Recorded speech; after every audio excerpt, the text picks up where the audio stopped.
participating sincerely, as we are now going to enter into the next segment with the Supreme Pontiff of Hinduism himself. Thank you, Nithyananda.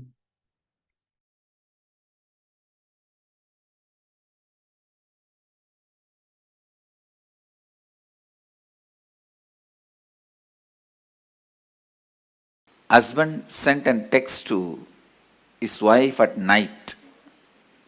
Hi, I'll get late. Please try and wash all my dirty clothes. And make sure you prepare my favorite dish before I return for dinner. He sent another text. And I forgot to tell you that I got an increase in my salary at the end of this month. I'm getting you a new car. She immediately texts back, oh my God, really? Husband replied, no, just I wanted to make sure you got my first message.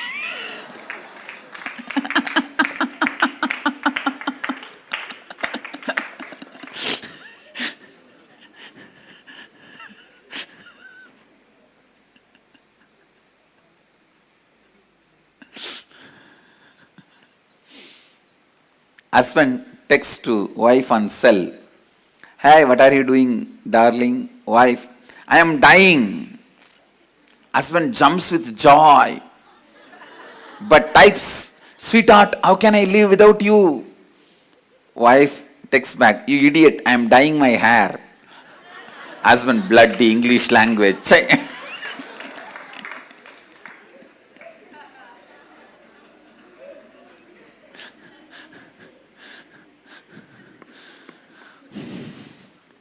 Boss hangs a poster in the office. I am the boss. Do not forget. He goes to lunch and comes back from lunch break. He finds a slip on his desk. Your wife called and she wants her poster back home.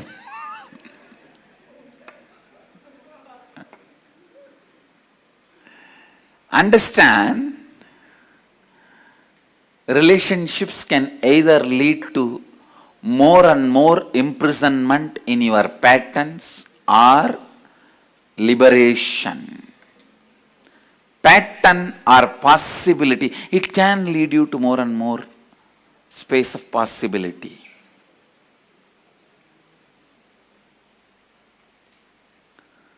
The first and foremost fundamental relationship that exists for you is the relationship between your pattern and your possibility. Please understand. Please come to the space of listening. Dhyan se suniye. Listen. I am not talking about with whom you relate, with what you relate. I am not talking about your relationship with your husband, wife, brother, sister, father, mother. I am not talking even about all that. I am talking about from which space you start relating. I tell you,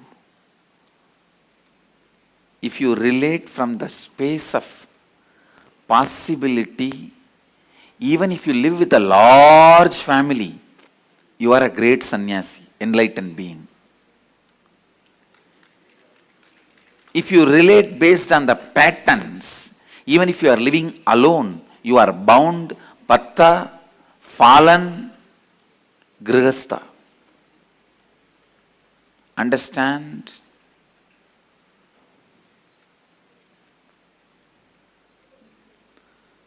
Grihastha or sannyasi, bound or liberated, is no way connected to the number of people you live with or relate with. It connects with the space from which you operate. If you see every human being as a possibility, for that you also should see you as a possibility. Understand? When you see you as possibility, you will see everyone as a possibility. When you see everyone as a possibility,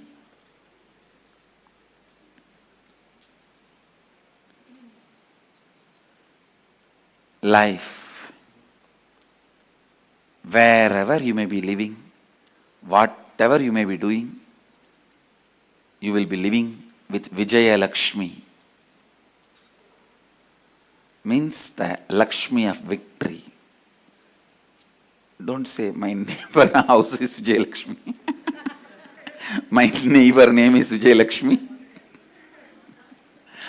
When I said the word Vijay Lakshmi, I meant the Lord, the deity of victory, the goddess of victory.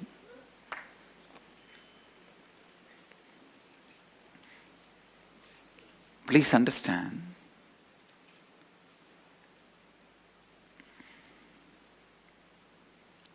How you see you, how you see others, how you see you and how you see others. All relationships you experience in your life can only from two space, two frames. One, listen. Please listen, because I am giving you the punch statements for your life. One, inside the frame and perception given by your pattern. Inside the frame and perception given by your possibility.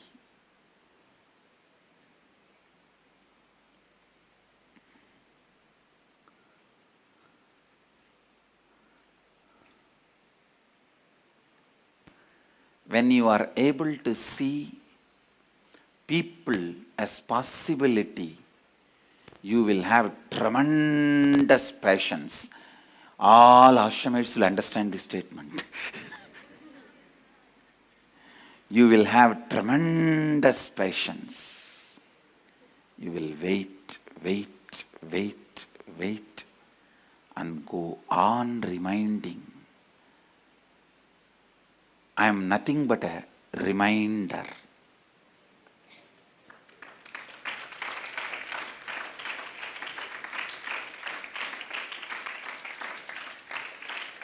I am nothing but a reminder. When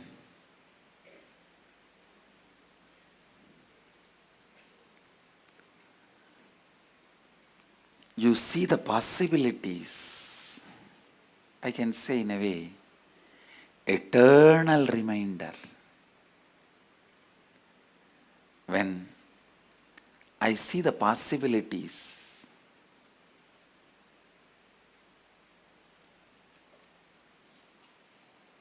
please understand, when I see the possibilities,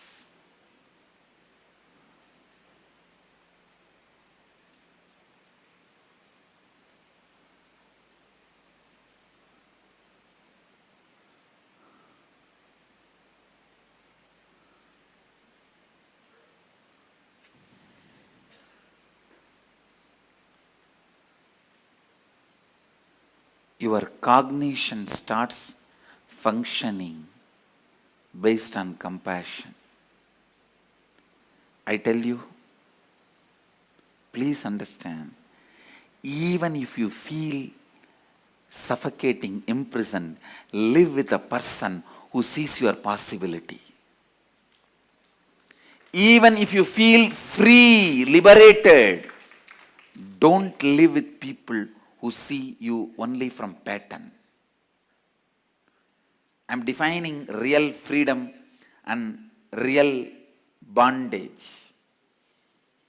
Living with a person who sees your possibility, who sees yourself as a possibility, who has seen his possibility and who sees you as possibility, even life around him, with him, feels like suffocating or bondage.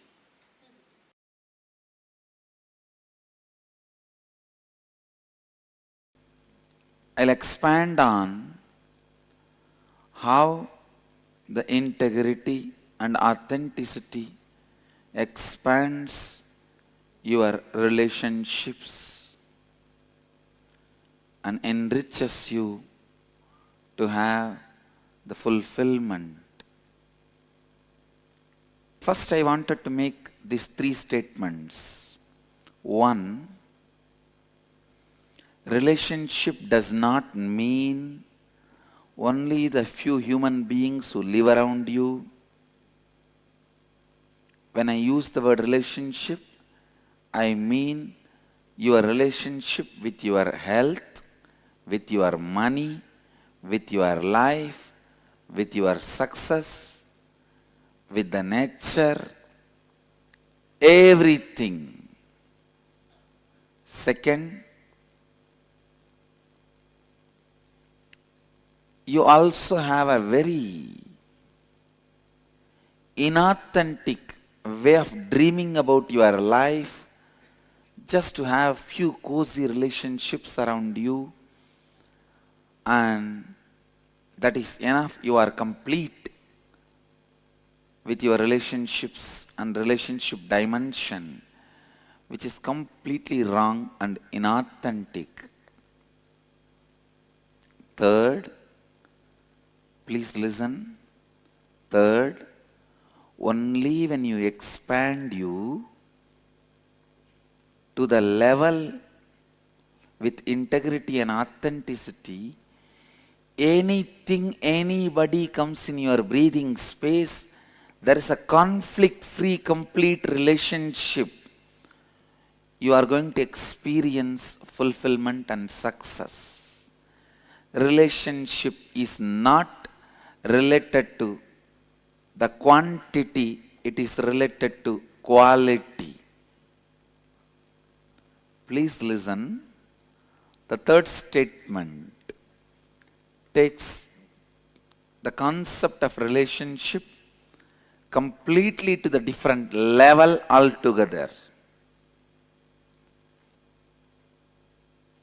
When you bring integrity, you will heal all the damage you caused inside you, outside you, due to the relationships, the ignorance you had in the zone of relationships. Listen. Your ignorance in the space of relationship not only causes damage in others, it causes damage in you also. When you cause damage in your spouse, in your mother, in your father, be very clear, you cause damage in you. Because your father, mother, spouse, all the relationships you carry decides the confidence and the energy you have about you.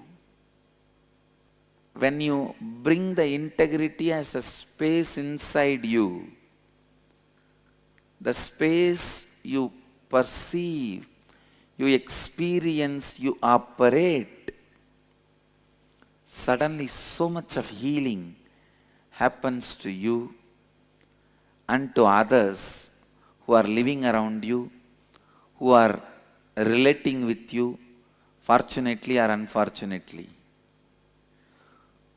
Listen, one of the important healing factor in relationships is the other person feeling confident, you are transformed, you are going to be different in future.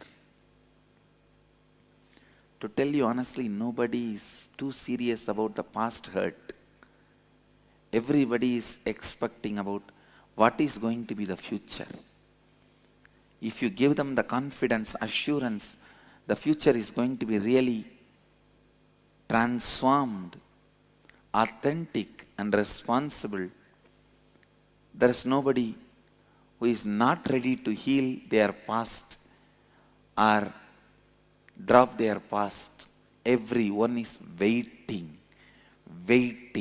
to drop their past and relate with you in a new way. Who is interested in carrying the past wounds? just like how you are waiting to drop the past and have the new future. Everyone is waiting to drop the past. I have seen in my experience, when authenticity happens,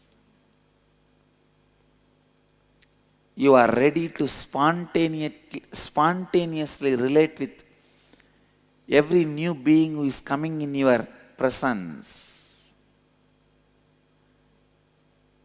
I have seen some people running away from society, hiding themselves in caves. Listen, sitting in cave and meditating is not wrong, but if you are doing it for wrong reason, it is wrong. If you are inauthentic and unable to handle the people who come in your space authentically, spontaneously, you just want to escape from all relationships and you go and hide in the caves, living out of completion is your birthright. Every human being, first thing they should do when you start living your life is find the root thought patterns, suffering patterns, which is causing you suffering, and complete. That completion gives you the courage to relate with human beings with integrity and authenticity.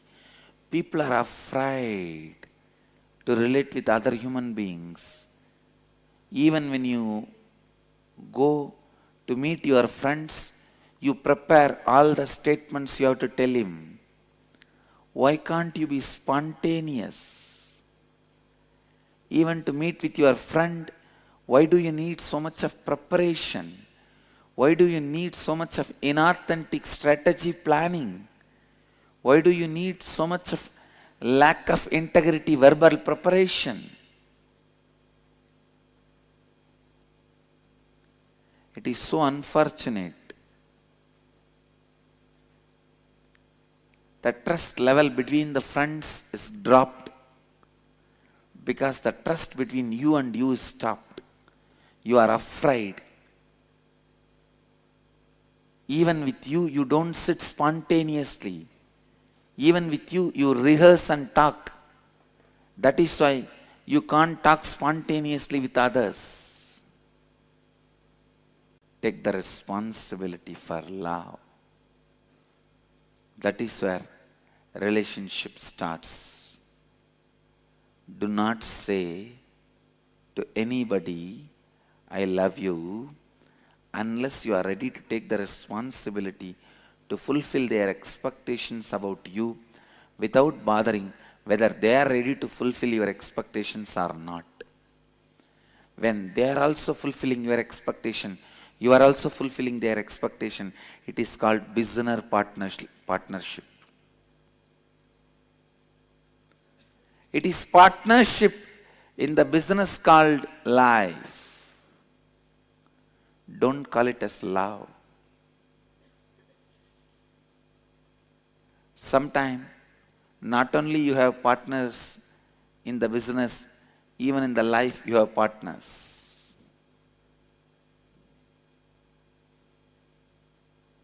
Maybe you can use the word life business partners.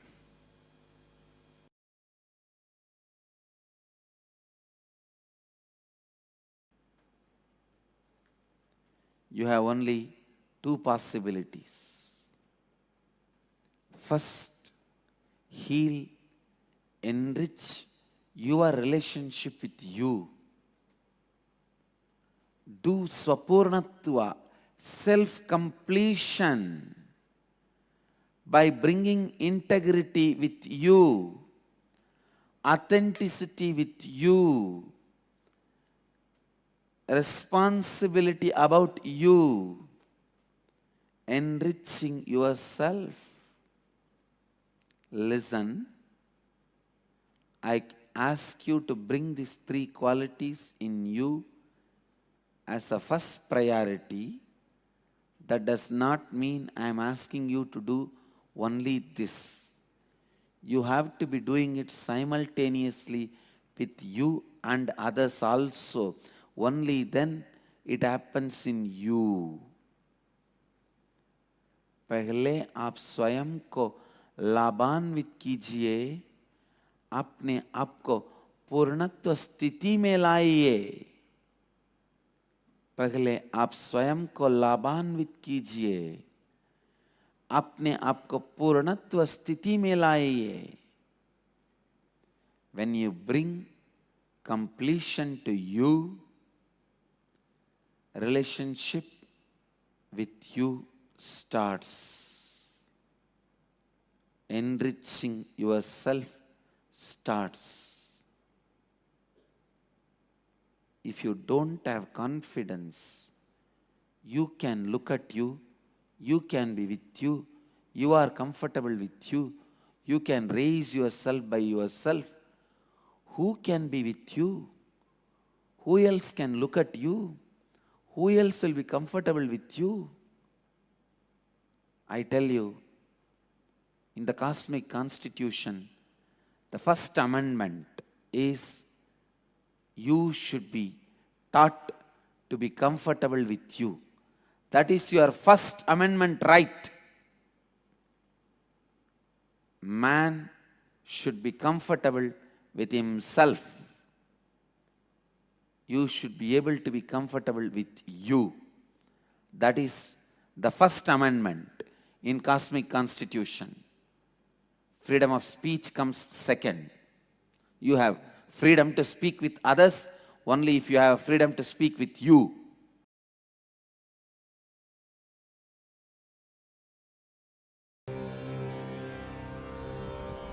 Relationships gives you the feeling it is very important in the life, because through every relationship you try to have extended life. While you are living, whatever your body and mind cannot do for your interests and pleasure, you try to fulfill through the body and minds of your relationships. And same way, whatever they cannot fulfill through their body and mind, they are trying to fulfill through your body and mind. So mutually, each other helping to fulfill the other's interests through body and minds of each other is relationships. If both of you understand the interests of each other and ready to support each other's fulfillment, it is called successful relationship. There comes love, compassion, sacrifice, and spiritual growth. But if both of them are not understanding the real agendas of others, interests of others, continue the relationship, maybe because one person has hidden interests, hidden agendas, which he does not want to reveal it to the other, or which he himself is not aware. When this kind of situations arise, relationship breaks, or relationships continue to exist with being exploited, with exploitation.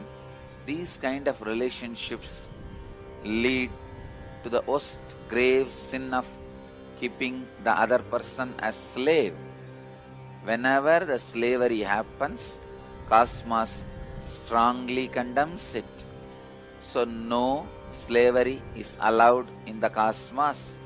Cosmos is strictly against slavery, because slavery is equivalent to the murder of partial time. In slavery, even if the other person has their body and mind, it is equivalent to they are killed, they are murdered, because that body and mind is not useful to that person anymore.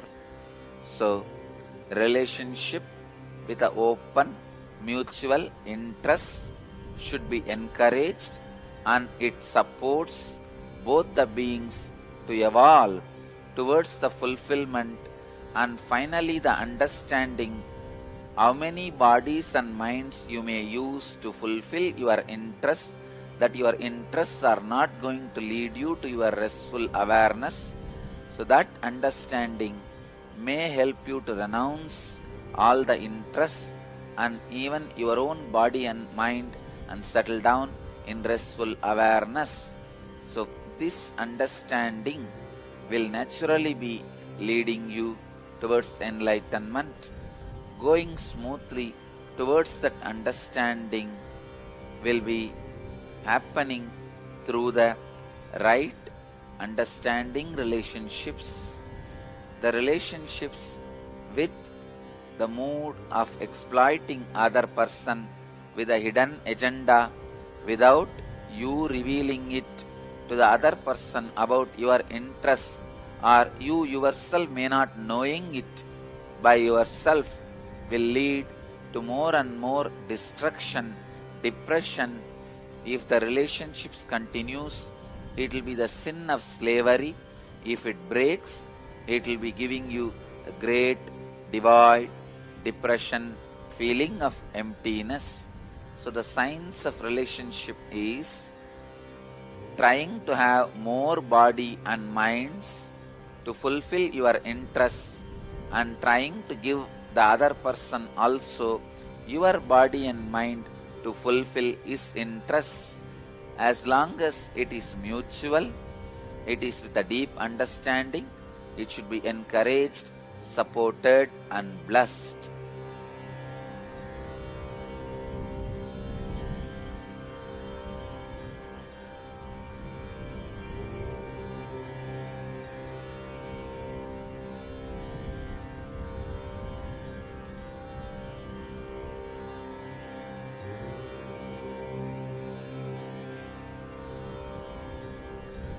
Relationships with deep understanding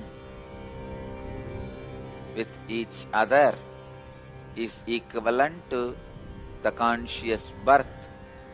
Relationships without mutual understanding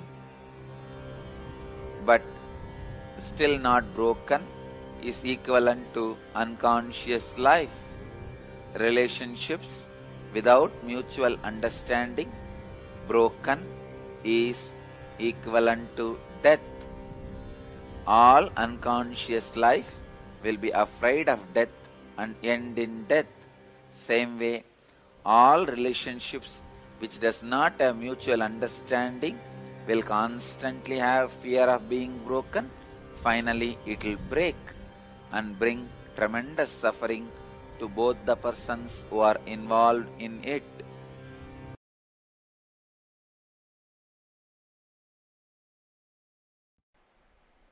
Understand the science of relationships.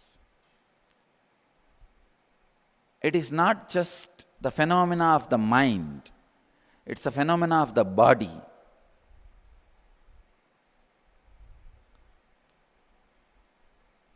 Do not collapse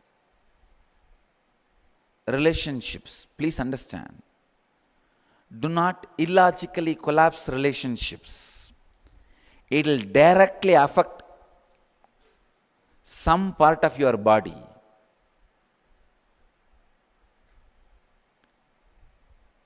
Unless you are logically completely convinced that this relationship can't be maintained, this is going to be abusive, it is going to be disturbing and disrupting your life, don't collapse any relationship.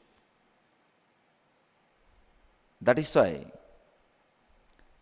I always insist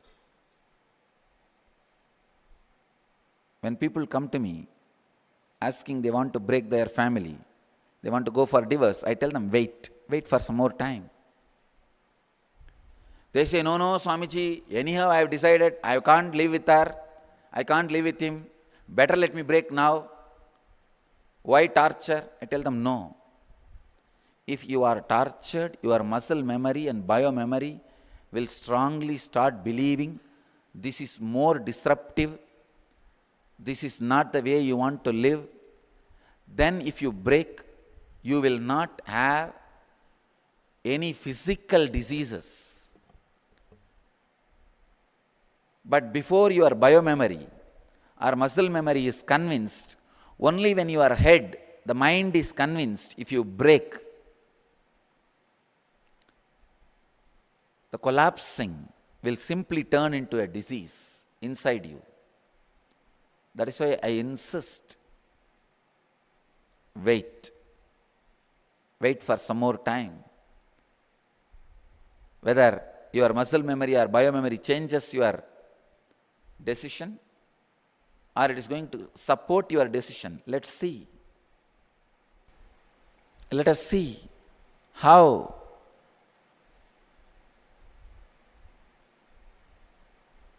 your mind is able to continue.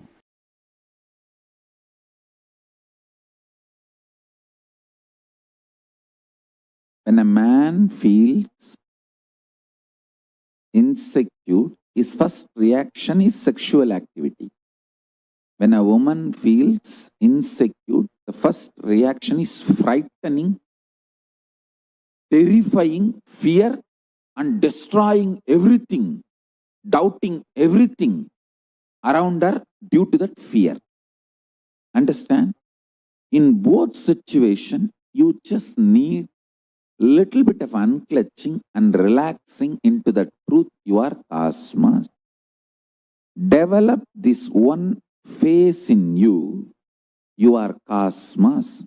You will see tons of your reactionary assumption based destructions will reduce.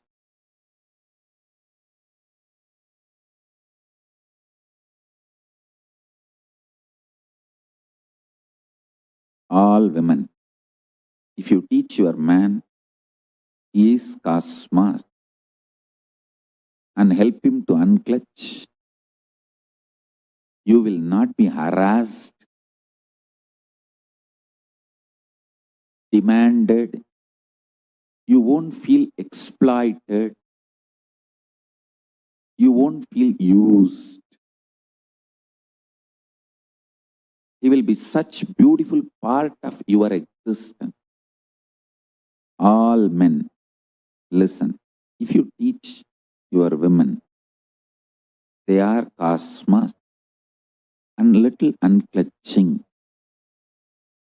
You don't have to shiver in your own home for that 3 days.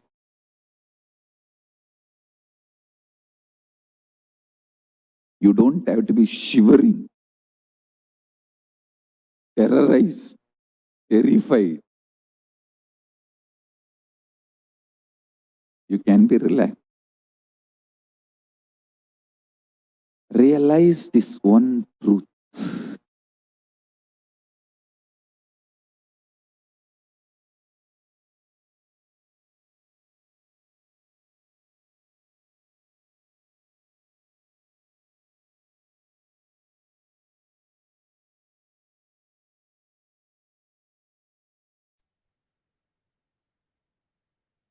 Yes, Nithyananda.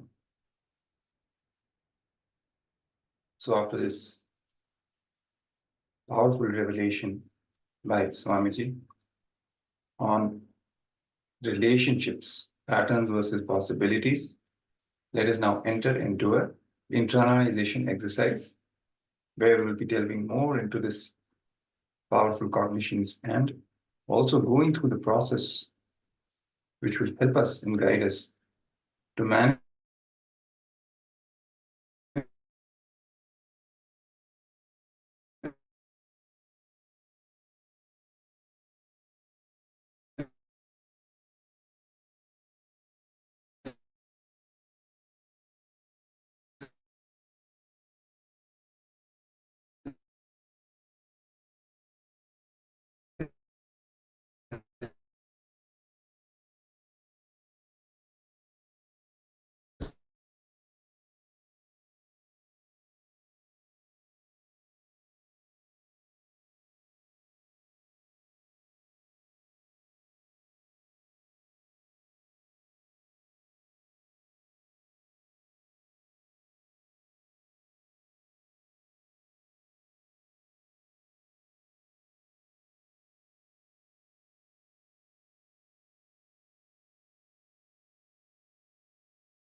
So as you all can see on your screens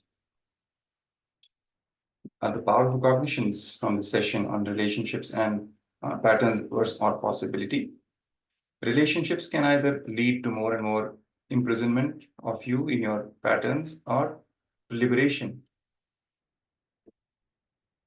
patterns or possibility. First, heal, enrich your relationship with you. Do swapurnatva and completion by bringing integrity with yourself, authenticity with yourself, responsibility about yourself, and enriching yourself. Just know how to unclutch, where to put the boundaries, where the other person needs you, where you need yourself. Completion gives you the courage to relate with human beings with integrity and authenticity.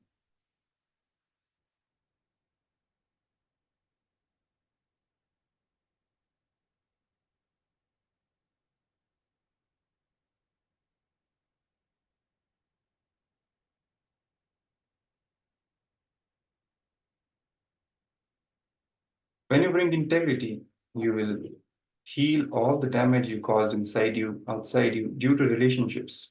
The ignorance you had in the zone of relationships.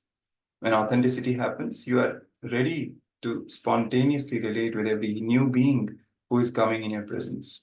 Take the responsibility for love. That is where relationship starts. Life happens to you, brings you excitement when you go on fulfilling others' expectations.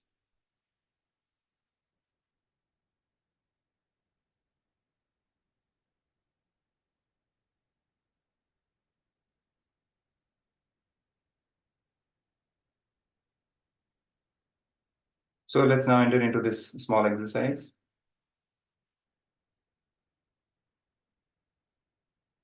Internalizing and completing the patterns. So first step, sit with yourself and identify your parasite patterns. That is patterns of self-doubt, self-denial, self-rejection, self-criticism, self-hatred, being skeptical and believing it is impossible. So sit with yourself and identify these parasite patterns inside you. So let's start. Do this first step.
Yes. So now let's move to the next step of this process. Look into your life and see if you can recollect situations or incidents where you experienced the words, emotions, feelings, and experience of your parasite pattern.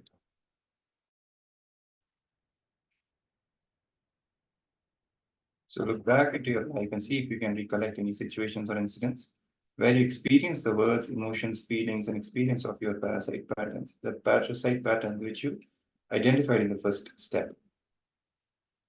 And also write down the situation and your experience. Exactly how you experience the situation. Write down. Let's do the steps 2 and 3.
So let's now move to the next step. In this step, now sit with the Atmamurti as the mirror into whose listening you are completing with that situation or incident and completing with that pattern as well. Sit with the Atmamurti, Swamiji's Atmamurti, as the mirror into whose listening you are completing with that situation or incident that you've just noted in the previous step, and completing with that pattern as well, the pattern, the parasite pattern that you experienced in that situation. Let's begin.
So now we now come to the end of this internalization exercise, this completion exercise, when we have completed with all our parasite patterns which we have experienced in our lives in various situations and incidents.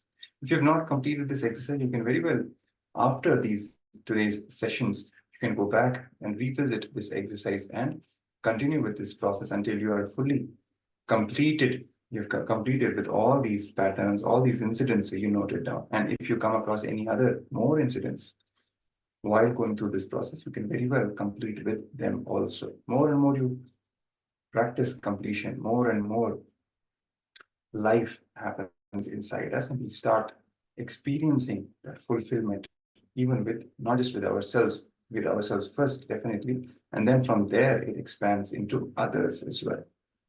So with this, we now will move to the power manifestation round. So let me present slides for all of you.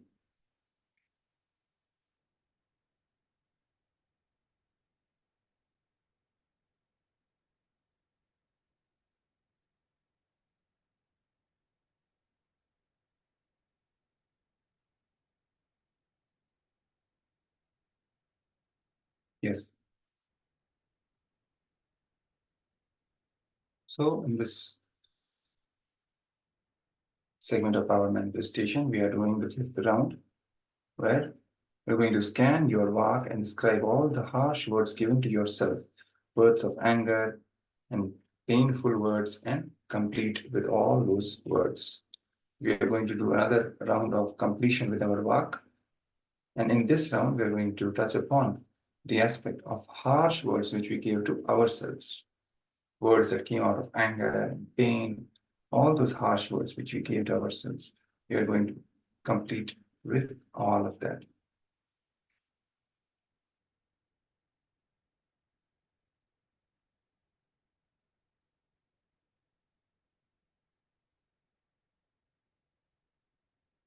The Shastra Pramana, as you can see on your screens. Anenaiva vidhanena yogindro vanimandale bhavet satchandachari cha sarva patparivarjitaha. By acting upon these ordainments by me, the great yogi, Yogindra, becomes in the world perfectly independent, Swachandachari, and is free from all obstacles. He can travel anywhere, Sarvapat. So this is the Shastra Pramana, the scriptural evidence for this power which we are going to manifest. Next are the set of instructions for this power manifestation session, this round. Let's all begin with putting Jnananjana between our eyebrows, the Agnya Chakra, the seat of the third eye. If you don't have the Jnananjana, that's perfectly fine. But if you do, please apply it now. Then bring awareness in between your eyebrows.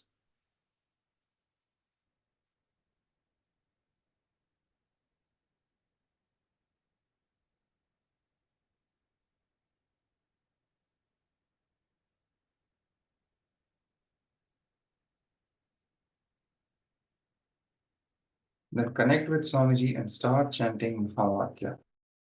I'll be playing the Mahavakya. You can chant along with the audio. Connect with Swamiji, remembering him in your inner space, visualizing in your third eye. Then scan your throat center for all negative words you have used against yourself and pen it down. You have to scan your throat center, the seat of your vak, for all the negative words you have used against yourself and pen it down. After you pen it down, in the end, consciously complete with all these words. So this is the exercise which we are going to do. So I'm going to play the Mahavakya now. Chant them along with the audio. Connect with Swamiji and scan your throat center for all the words that you've given to yourself, the negative words, and pen them down. Once you pen them down, then consciously complete with all these words. So let us begin.